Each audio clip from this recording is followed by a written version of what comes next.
Most pilots and aviation enthusiasts are aware of the Nazi role in developing jet aircraft. Both the Me-262 and Me-163 Comet are remembered as deadly fighter and interceptor aircraft, but they were just some of the many jet concepts which emerged during the war.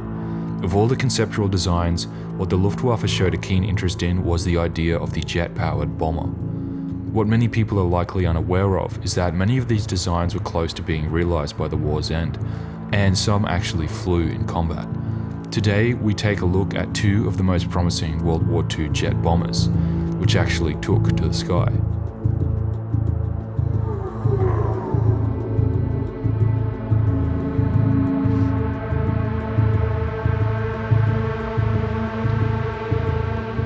There had been many proposals regarding jet bombers, ranging from modified Me-262s designed for close air support to an ambitious concept known as the America Bomber, which was able to carry 2,000 pounds of explosives across the Atlantic and return home without a refuel, preferably whilst being able to fly at supersonic speeds. This ambitious idea, like many others, were simply too far-fetched for the time. However, many other concepts were within reach.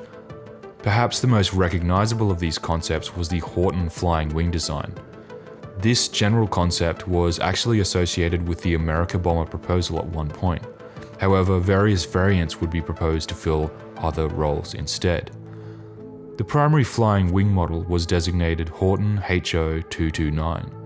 This design, which had emerged from a flying wing glider known as the Horton H4, would actually leave the drawing board and be developed into prototypes. 6 variants of the HO-229 were officially designed during the war, with the most well-known being the V3. The Horton brothers' America Bomber proposal, another flying wing, drew from the HO-229 design, upscaling it and adapting the design to allow for heavier payload capacity, increased fuel storage, and better speed. It was to be designated H-18, but the design would never be finalized, like so many others. But while the flying wing remains one of the best remembered German bomber concepts, there were 2 other designs which were far more feasible in the short term, yet to this day they remain rather obscure. The first was a design from Junkers known as the Ju-287. A larger bomber, it would be powered by 4 jet engines. 2 would be mounted under the wings, while 2 others on the forward of the fuselage. One of the many unique features of the Ju-287 was its use of forward-swept wings, a design concept which had seen limited experimentation prior to this. It was found that such a design actually resulted in great handling, particularly at low speeds. However, the primary drawback noted by engineers was that forward-swept wings had the proclivity to produce wing warping, which would occur when turning or flying at high speeds. Designers believed this problem would be overcome if the engines were mounted under the wings, thus weighing down and hopefully stabilizing both wings. The project's head designer, Dr. Hans Walker, suggested the forward-swept wing specifically to help with low-speed handling during takeoff and landing. Early turbojets had poor responsiveness, and Allied pilots knew that the best time to jump these aircraft was during takeoff and landing. Thus, increased agility at low speeds would be a major benefit. 2 Ju-287s were actually produced, although the project would go no further than this. Due to limitations, the aircraft would be built primarily out of existing parts. The fuselage would be taken from a Heinkel HE-177, the tail from a Junkers Ju-188G2, and the undercarriage and nose wheels taken from destroyed B-24 Liberators. Due to limitations in torsion strength in the wing, cutouts could not be made for the landing gear to be stowed. This was planned to be fixed in the future, but meant that initial prototypes had to fly with fixed landing gear, the only jet aircraft to do so at the time. The aircraft could also be equipped with rocket propulsion to aid in takeoff, although these were supposedly known to be unreliable. The first prototype, designated V1, was initially to be powered by 4 Jumo 004 engines. However, these were changed to the BMW 003. It would first take to the air on August 8, 1944, flown by test pilot Siegfried Holzbauer. These initial flight tests were considered successful, with the aircraft showing impressive handling characteristics at slow speed. The primary drawback was wing warping, which was expected. and was planned to be overcome in the V2 variant by moving the engines further out onto the wings. Nevertheless, 17 test flights would occur with the V1 aircraft, with no major incidents. In fact, despite wing warping, the pilot on one occasion tested the aircraft in a full throttle dive, achieving a speed of 660 km per hour. The second prototype, V2, was almost completed by the war's end, but it lacked engines. Unlike V1, it would have 6 engines, 4 Jumo 004s and 2 BMW 003s. They would be mounted in triple cluster nacelles, one under each wing. A further 4 prototypes were in the works, each with varying upgrades. V3 and V4, which were 90% and 60% complete respectively, were to have new fuselages, 6 BMW 003 engines, and a pressurized cockpit taken from the Ju-288. V5 and V6 would have further upgrades, including ejection seats, better internal equipment, and tail armament. In September 1944, the V1 prototype was sent to Pomerania for flow testing. However, the program was to be shelved, alongside several other experimental programs, and resources were reallocated to what was known as the Volksjäger Emergency Fighter Program. However, the program was suddenly restarted in March 1945, with the government ordering production to begin on 100 aircraft per month. This never eventuated for obvious reasons. Both V1 and V2 were destroyed by the Luftwaffe to avoid capture by the Allies. However, the other prototypes were found by the Soviets, along with Dr. Walker and his team. Sent to the Soviet Union, their research would aid in the production of Soviet jet bombers. However, the only jet bomber to be used in combat was the Arado AR-234. Developed midway through the war, the conceptual design was received well by the Luftwaffe. 8 prototype aircraft were designed, with several being developed into working aircraft.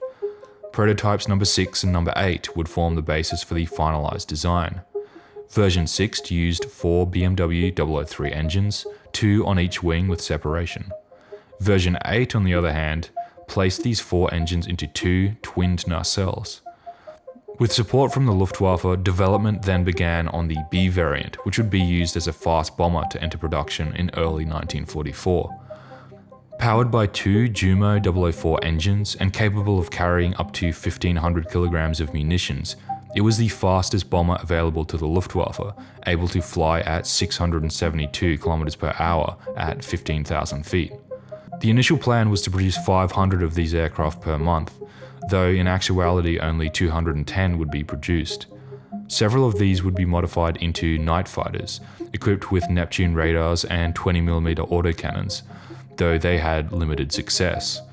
Other variants were proposed at different points, although only one other would enter production, and that would be the C variant. This would use 4 BMW 003A engines, which were lighter than the Jumo 004s. It would also be 20% faster than the B variant. However, by the end of the war, most of these aircraft were incomplete. Only 14 were built, and less than half of these had engines installed. Nevertheless, from 1944 onwards, the Arado bomber would see combat. The entrance of the AR-234 into combat marked the first time a dedicated jet bomber was used on the battlefield. The first of these aircraft to enter the war were prototypes, which were used as reconnaissance aircraft beginning in August 1944. One would fly over England, becoming the first Luftwaffe jet to do so, while others were used to assess Allied movements towards the Netherlands.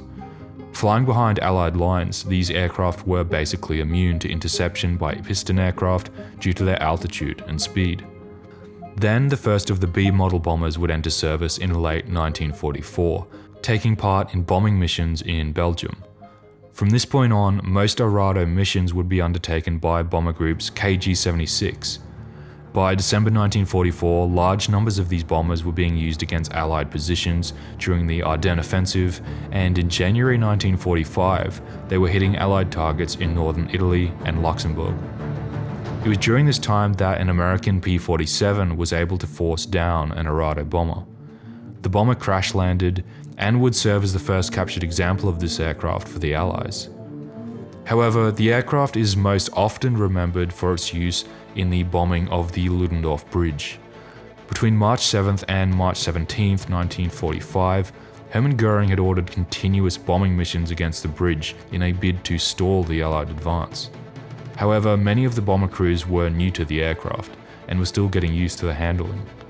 What's more, striking the bridge accurately would require flying in low before attacking. As it became obvious to the Allies that the Germans would strike the bridge, anti-aircraft weaponry was set up across the area.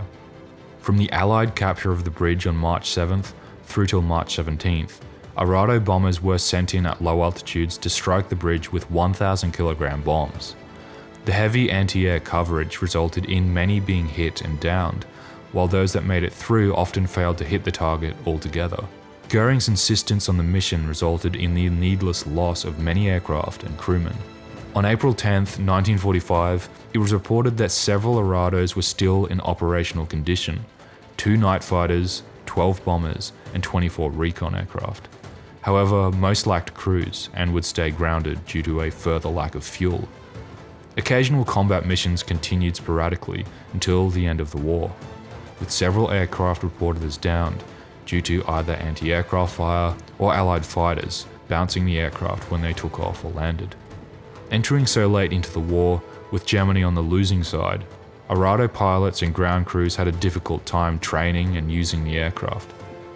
Material shortages and a lack of proper fuel mixture also meant that the Juma engines were prone to failure, and it was reported at one point that overhauls or engine swaps were necessary after just 10 hours of flight.